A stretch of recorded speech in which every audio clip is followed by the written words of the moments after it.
토트넘은 브라이튼전 경기 결과로 충격적인 문제점을 드러내었습니다. 브라이튼 역시 공격 축구의 주전 줄부상이라는 어려움에 처해 있기 때문입니다. 결국 브라이튼 선수들의 유기적인 공격 퍼포먼스와 토트넘 선수들의 무책임하고 이기적인 축구가 드러났다는 지적입니다.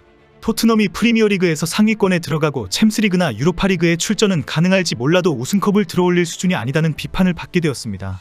이번 경기 결과로 역시 토트넘은 매 경기마다 뭔가 불안한 모습을 보여주고 있다, 어수선하다, 결국 손흥민 혼자서 고군분투하다가 쓰러질 것이다 라는 평가가 쏟아지고 있습니다. 그래서 이제 전성기이면서 황혼기를 맞고 있는 손흥민이 챔스에 도전했다라는 것에 그치지 않고 우승컵을 확실히 들어올릴 수 있는 팀으로 이적해야 한다는 주장이 힘을 얻고 있습니다. 손흥민이 지난 사우디리그의 영입을 거절하면서 한국 대표팀 주장은 돈에 움직이지 않는다라고 발언했다는 뉴스는 큰 화제가 되었습니다. 그러나 이제 여기저기서 그렇다면 우승할 수 있는 프리미어리그 팀으로 이적하면 된다는 주장도 나오고 있습니다. 그리고 그 팀은 항상 클럽 감독의 리버풀로 언급되고 있습니다. 리버풀의 이적이 쉽지 않다는 사람들은 경쟁팀으로의 이적은 토트넘 팬들을 완전히 적으로 돌리는 것인데 상당히 위험부담이 있다. 리버풀도 우승이 확실한 전력이 아닌데 가봤자 뭐 밟는 꼴이 될 수 있다라는 반응입니다. 이번 브라이튼전이 충격적인 것은 프리미어리그에서 떠오르고 있는 두 감독의 충돌이었기 때문입니다. 토트넘의 포스텍 감독과 브라이튼의 제르비 감독은 닥치고 공격 축구를 강력하게 밀어붙이는 스타일로 유명합니다. 무조건 점유율을 높이면서 라인을 최대한 끌어올리는 공격 축구로 팀을 상위 순위로 끌어올리고 있고 수비에는 취약점이 있다는 공통점이 있습니다. 그러나 결국 영국에서는 제르비가 포스텍을 가지고 놀았다라는 평가가 나오는 상황이 되어버렸습니다.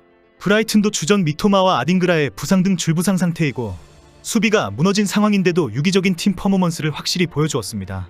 이에 반해 토트넘은 쿨루셉스키와 로셀소의 황당한 페널티킥 헌납과 브라이언 힐과 페드로 포로 등의 지나치게 끌거나 의미없는 뻥축구로 스스로 무너져버린 것입니다.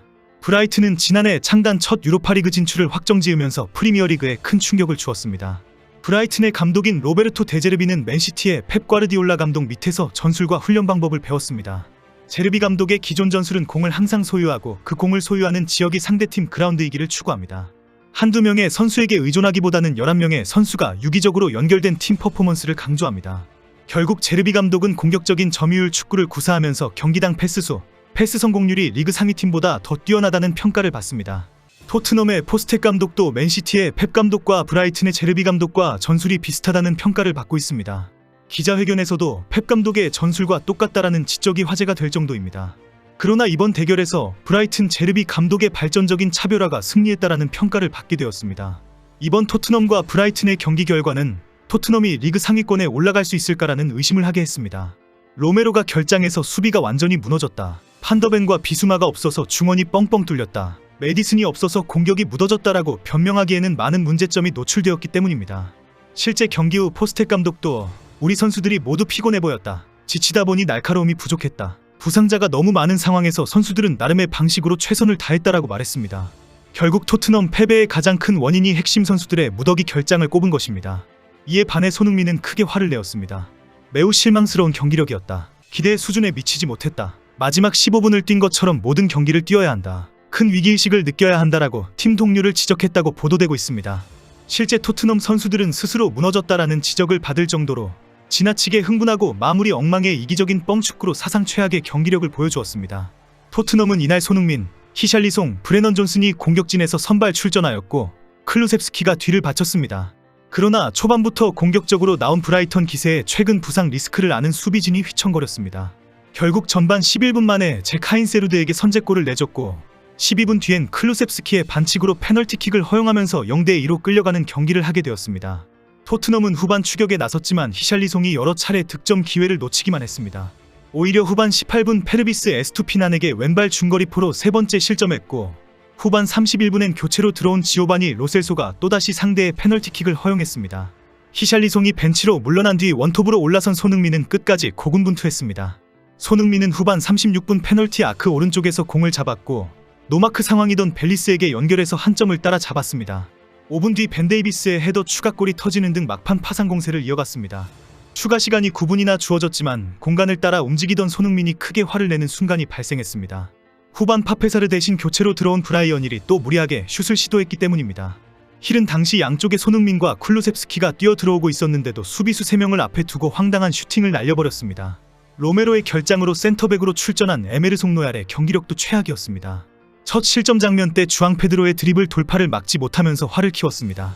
그동안 대부분 20대 초반인 토트넘의 선수들은 열정은 뛰어나지만 뭔가 정리가 되지 않는 팀의 모습을 보여주었습니다.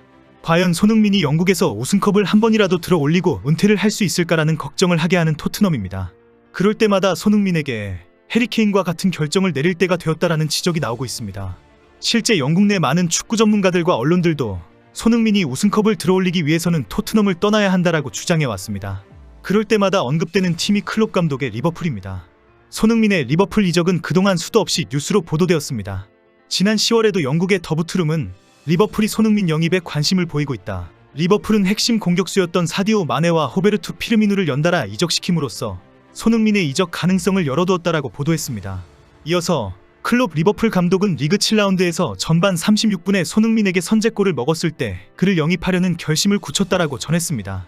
매체는 클롭 감독은 2008년부터 2015년까지 독일 분데스리가 도르트문트를 지휘하는 동안에도 바이어 레버쿠젠에서 뛰던 손흥민을 영입하려 했으나 실패한 적이 있다. 그런데 이것을 큰 실수 중 하나로 생각하고 있다. 클롭 감독이 선호하는 전술은 적극적인 전방 압박과 스피드 있는 윙어를 활용하는 빠른 역습 플레이인데 이런 면에서 손흥민은 이상적인 선수로 보고 있다. 리버풀은 이미 그의 이적료로 6천만 유로, 약 856억 원을 준비하고 있다라고 구체적으로 설명했습니다. 지난해 10월에도 영국 매체 풋볼 인사이더는 리버풀이 손흥민의 대답을 기다리고 있다라고 보도했습니다.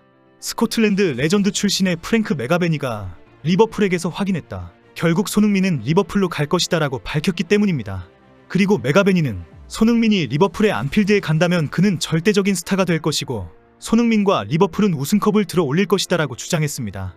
이제 손흥민은 내일 리그 20라운드 본머스전을 치르고 3일 아부다비로 출발해서 대표팀에 합류할 예정입니다. 토트넘이 1월 6일 벌리전까지 함께 해주기를 원했지만 결국 합류 일정이 최종적으로 확정된 것으로 알려졌습니다. 토트넘과 포스텍 감독은 벌리와의 FA컵에 손흥민이 없으면 안 된다는 사정을 설명했지만 결국 절대 허락할 수 없다는 완강한 클리스만을 이기지 못했습니다. 그러나 이강인은 1월 4일 툴루즈와의 슈퍼컵까지 뛰고 해외파 중 가장 마지막으로 합류하기로 했습니다.